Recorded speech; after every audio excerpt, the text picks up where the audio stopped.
Avec Raoul Steve Gounouko. Raoul, bonjour. Bonjour René Soglo. Alors, avec vous, ce matin, on parle de la lutte contre l'utilisation des sachets plastiques non biodégradables au Bénin. La lutte contre ce fléau environnemental peine à prendre, vous nous dites. La décision de lutter contre ce fléau environnemental a été prise bel et bien par les autorités. Il y a un texte de loi qui encadre l'utilisation, la fabrication et la commercialisation des sachets plastiques non biodégradables. Le Bénin a interdit l'usage des sachets plastiques depuis 2017, soutenant ainsi le passage à des emballages réutilisables. Il s'agit précisément de la loi numéro 2017-39 du 26 décembre 2017 portant interdiction de la production, de l'importation, de l'exportation, de la commercialisation, de la détention, de la distribution et de l'utilisation des sachets en plastique non biodégradables en République du Bénin. La décision a été prise, disais-je, mais dans la réalité, rien n'a changé sur le terrain. Au niveau des marchés, les sachets plastiques non biodégradables inondent les étalages. Chacun continue d'en faire usage. Rien de concret n'a été fait pour empêcher ces produits de se retrouver sur notre territoire. Du moins, les luttes menées n'ont pas porté. Dans les villes, les tas d'immondices sont jonchés de sachets en plastique. Les rues, les caniveaux, les cours d'eau, les places publiques reçoivent chaque jour beaucoup de sachets en plastique. Un constat qui prouve à suffisance que la lutte engagée contre le phénomène montre ses limites et ces sachets polluent notre environnement. Voilà. Le pure water, comme on le dit, est l'autre catastrophe de santé publique et environnementale. Les sachets vides, transparents de la taille d'une poche, traînent partout. Le pic, c'est en période de chaleur. Bientôt, la chaleur, vous aurez le temps de constater. Et ces sachets se retrouvent au niveau des carrefours, des places publiques, dans les rues, les écoles, les stades, la plage, etc. Après avoir consommé l'eau, les sachets sont jetés dans la nature. Ces sachets d'eau sont devenus des produits de consommation courante au Bénin et dans bien de pays, bien de villes africaines, j'allais dire. Le recyclage est balbutiant et la conséquence, c'est que des quantités importantes de sachets finissent dans la rue. Les poubelles publiques sont presque inexistantes.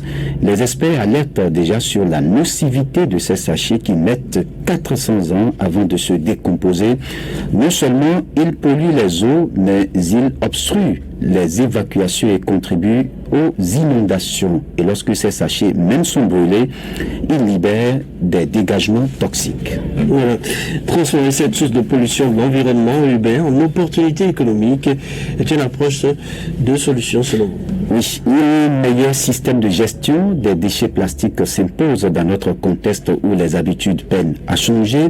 Et ça se fait déjà dans certains pays africains comme le Nigeria et autres où les déchets plastiques sont transformés en pavés et en poteaux électriques par exemple. Donc il est possible selon les spécialistes de fabriquer des pavés de construction à base des sachets en plastique collectés et mélangés à du sable. La technique est peu coûteuse et consiste à faire fondre les déchets plastiques dans un récipient. La pâte obtenue passe ensuite à travers un moule pour produire des pavés et autres. Clémer Runga est technicien supérieur en bâtiments et travaux publics. Suivez ses explications.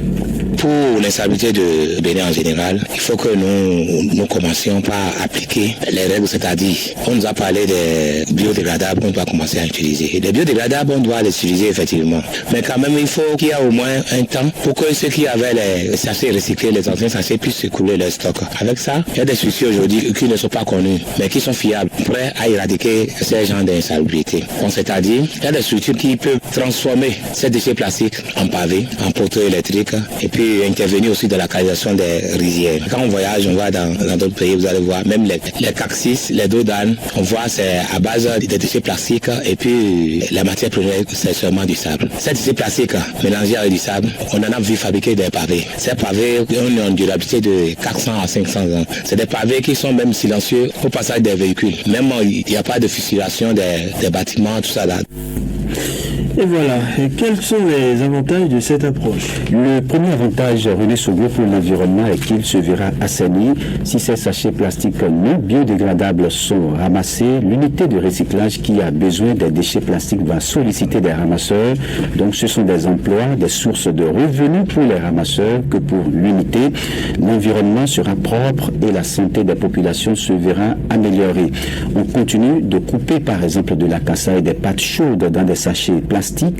C'est hautement préjudiciable pour notre santé. Si ces sachets ne sont plus disponibles, eh bien ces femmes seront obligées de faire recours aux feuilles comme ça se faisait par le bon vieux temps. C'est rapide donc et économique cette méthode que propose Clément Runga. Il est technicien supérieur en BTP. Aujourd'hui, quand tu fais les pavés en briques, par exemple, il faut le ciment, il faut le sable, le gravier, tout ça là, vont intervenir. Donc, ça nous revient cher par rapport aux pavés fabriqués à base de déchets plastiques. C'est seulement des déchets plastiques et puis mélangés avec du sable. Ce qui est dur, qui est encore économique. Par rapport aux pavés à base du ciment. Il y a le ciment qui intervient. Il y a le sable, il y a le gravier et puis il y a l'eau de gâchage. Il faut toujours arroser pendant 15 jours, bien 20 jours d'abord avant d'utiliser. Mais les autres, on les fabrique, en même temps on les pose. Ça n'a pas besoin de l'eau de gâchage, ça n'a pas besoin de ciment, c'est très très économique. Et puis, en les transformant, nous arrangeons encore notre environnement. L'environnement devient sain. En faisant ça, ça rend les villes propres et puis ça évite aussi la perte de nos animaux. D'autres creusent et les enterrent, ça rend l'hôtel stérile.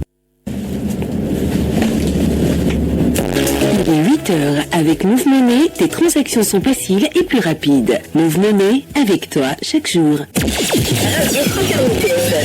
Avec le grand direct de l'info, vous avez toujours une longueur d'avance. Et voilà, Raoul, tout est dit. On doit donc préserver l'environnement tout en luttant contre ces sachets, Voilà. développant d'autres habitudes. D'autres habitudes et d'autres approches. Malheureusement, les mauvaises habitudes peinent à changer. Des décisions prises au sommet de l'État ne sont pas respectées. En principe, si c'est respecté, même les pure water, on ne devait plus les avoir. On va changer de stratégie. Alors, même si on a les pure water, parce qu'on sait que c'est pratique, lorsque vous avez soif. Comment ça ne va pas sauver ça la nous vie? sauve.